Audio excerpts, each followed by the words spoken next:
This is a recap of the presentation I gave at the recent OKR conference. And it's talking about how to link OKRs and ESGs. So I'm going to take you through several steps, but it's important to note that there is a tight relationship between OKRs and ESGs. And even John Doerr, kind of the person that launched our awareness about OKRs, has been talking about it in his new book, Speed and Scale. So he's moved on from OKRs to environmental issues, but of course, OKRs become part of how we get that done. John doesn't do a good job of explaining that in his book, and so I'm going to take the liberty, I've known John for a long time, to sort of rephrase that story. So first off, what the heck is ESG? ESG is kind of the packaging of a bunch of concepts that have been in circulation for literally decades, but it's been pushed forward by several stakeholders I'll talk about later, but most importantly, the investment industry. And it's a way to better categorize how organizations are doing around these issues. So what is ESG? It's taking a look at what your company or organization does around treating the environment. And the list of points you see here aren't the list, but they are the sorts of things that the environmental attribute is trying to chase down. The second S is for societal. What are we doing around how we treat people? Employees, customers, stakeholders, communities that we operate in, communities that we don't operate in. And again, the list of bullet points here are things to consider in that category. Then the final category is governance. What are we doing to manage the business itself better? And again, the list of points here aren't the list, but there's the sorts of broad categories that we're looking for. Now, all these categories are really just an attribute of OKRs that you might have. And what do I mean by that? Well, when you build your OKR structure, whether I'm doing a strategic decomposition, I'm building it down by departments, by regions, by processes, I'm taking a dimension of the business and using that as the skeleton or the framework that we build OKRs against. But often we need to be able to filter the OKRs by other dimensions. So for example, I might have done a strategic decomposition, like taking my objectives and drilling those down, but I want to be able to take a look at it by process. So I should be able to filter all the OKRs by process and be able to get that view. Or I want to see them by region. So in the simplest sense, there are 7 dimensions to your OKRs. This kind of adds in an 8th, which is, can I filter my OKRs by ESGs? But all the principles about OKRs apply to this space as well.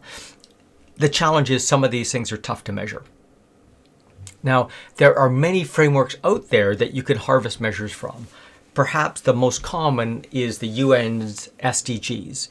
And these Sustainable Development Goals are targeted for governments, but many businesses try to apply them. The dilemma is some of these things are definitely requirements of a governmental organization and tough for a business to do. But we can take those and we can categorize them within each of the ESG categories. So if you have that framework in place, we can easily evolve it into ESG. But there are many other frameworks as well. And the trick here is some of these frameworks are advocated by people of concern to your organization. In other words, some industry associations have gravity towards one of these frameworks. In sometimes a region's where some focuses on some. In some cases, your business customers or suppliers would like you to focus on business or customer supplier focused frameworks. So all of these are available to you. And in my experience, what you want to do is kind of harvest the appropriate elements from any one of these. So none of them are exactly correct. Later on, I'm going to be focusing in on the Future Fit Business Benchmark because it's focused on businesses. So why is ESG important? Well, the executive summary there is a lot of people are paying attention. From investors who are using this as a tool to better grade what they invest in, consumers who want confidence that the companies that they're buying from are being good corporate citizens. Legislators are beginning to pay attention and build legislation around ESG. So anyone who operates in the EU is well familiar with this, and the SEC is rapidly moving in that direction. In addition, a bunch of case law is being assembled as consumers, suppliers are working against each other for greenwashing. In other words, maintaining I do ESG things, but I don't, I'm really falsifying my performance, but also in terms of delivery on customer value and marketing. Obviously, regulators are paying attention because by pursuing ESG, it allows them to set regulations which are fairly common across jurisdictions. And last on the list is companies. So companies are concerned about the public perception, their marketing position, being able to attract employees and so forth. So the net story is these are different than your current OKRs because you're now going to be addressing a much broader audience. I'm not just worried about helping management manage better or stakeholders understand what's happening. So reporting against ESG allows you to get better alignment across your stakeholder groups. And this is often a challenge for leadership because I'm meeting with the board of directors one day, I'm meeting with the local community the next day, I'm meeting with the executive committee the day after that, and then I'm meeting with industry regulators, and they all have different needs. So ESG allows us to get sort of a common ground across those different stakeholder groups. It also drives employee engagement. Recent statistics indicate that in this, what has been called the Great Resignation, people are leaving organizations, and employee exit surveys indicate 87% of the reason they leave is because they don't feel they're getting linked to the organization's purpose or that they're being developed or learning in that business environment. So this purpose-driven environment is super important, even more important to the millennials, Gen Zs, and so forth. So this allows us to show our employees and that we are committed, that we have a purpose, and gain their engagement. Obviously, all that adds up to better stakeholder engagement in the overall equation. And that nets out to statistically better operations, higher valuations, etc. So all of a sudden, this is almost like OKR's coming out party. Through ESG, you're going to create a whole bunch more value for your company. So how do you measure ESGs? And that's a dilemma. So there is no dictionary out there. Now, for some time, I've been working with a group called the Future Fit Business Benchmark. And for about a decade now, they've been working to apply ESG principles to business. So they're taking things like the UN's SDGs and trying to adjust them, focus them, so that they apply to businesses.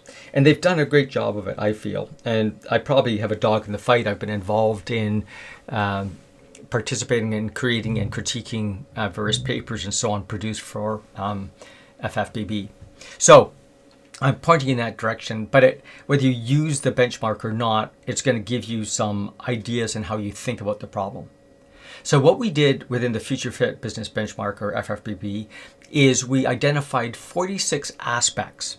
Now those aspects map into the UN SDGs, they map into SDCs, like most of the ISOs, most of the other frameworks. As they map into ESG, it looks a bit like this. So within each of these elements, we've identified areas that businesses need to pay attention to. These are things like materials, like where are they sourced from, what happens to your waste materials that you don't use, and so on. And even your products, are they recyclable after use? Are they single-use products? That sort of thing. Energy consumption, obviously, is it renewable energy, and so on. Water, what happens, what water are you intaking, how are you using it, what water is put back into the system. Biodiversity, which is not only associated with, physically where your plant is, but also the effluents, what you're doing to support biodiversity in the areas that you work in, and so on, emissions and so on. So these all make sense as aspects. And around each of these three elements, we've got a series of them. Some of these are going to be intuitively obvious, like whether they're like diversity issues and human rights and so forth. And some not so clear, like security practices, or things that now you understand them make sense, like indigenous rights and respecting indigenous authority and responsibilities. And things that are not so intuitive, like, are you adhering to and influencing public policy? So across each of the 3 elements of ESG, we've identified a total of 46 aspects. Now, within the Future Fit Business Benchmark, we've then gone on to give about 150 indicators. Now, again, these indicators aren't mandatory. They're just guidelines. But as more and more people follow the business benchmark, this does give us a degree of comparability between organizations. Now, it's not 100% comparable because each of these things have what I'm going to call event horizon issues. So an example is we worked with one company that was obviously concerned about the water. And so they were measuring how much water was getting consumed. But they discovered that the water that they were intaking in the plant was a different number than the city was billing them for. And to make a long story short, we discovered that there was a leak in the pipe between where the city was measuring where they're dropping off water to the plant and at the plant boundary where they're actually bringing water into their production process.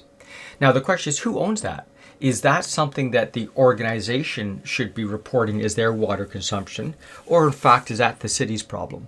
In this particular case, the city actually owned the property all the way up to the border of the first plant building. So it's arguable that legally it's the city that owns it, but ultimately, this is beyond the legal responsibility. This is the ethical or moral. And this plant manager decided that it was her responsibility to make sure the city fixed that problem. And the city would probably never notice it anyways because they were making their money based on the drop at the roadside, not at what got in the building. Anyways, long story short, after several months, it came up with a happy solution where the city came in and repaired the damage. But that is more a story about comparability. Do I measure it at one point or the other point? And if I'm comparing myself to other organizations, where are they measuring it from? So the event horizon issue. But these measures are give you a running start and allow you to choose a la carte data that you've already got. Ultimately, we then feed that into the OKR system, and we should be able to get all the benefits that you get from OKRs, in terms of better management, better employee engagement, and so forth. So we can then begin building ESG dashboards. So filter the OKRs, again, using those measures that we described, setting targets. Then we've got the red, yellow, green. We've got commentary. We have the drill down. Everything that you would expect, we can now begin putting right into the OKR system. Now, this becomes important because now we've got one view of the truth. We've seen in other special projects like this. So a good example is risk. So risk is another dimension or perspective of how I look at the business. And risk often is done in a quarterly meeting, whereas we look at performance on a weekly or monthly basis. And then this environmental stuff, maybe we don't look at it at all except for some sort of annual report. So I've got 3 or 4 different systems running. I've got 3 or 4 different views of performance. We now need to move them all towards one view of the truth. So within the OKR system, contrary to what John Doerr might say, I can use it for personal performance. I can look at it for compensation.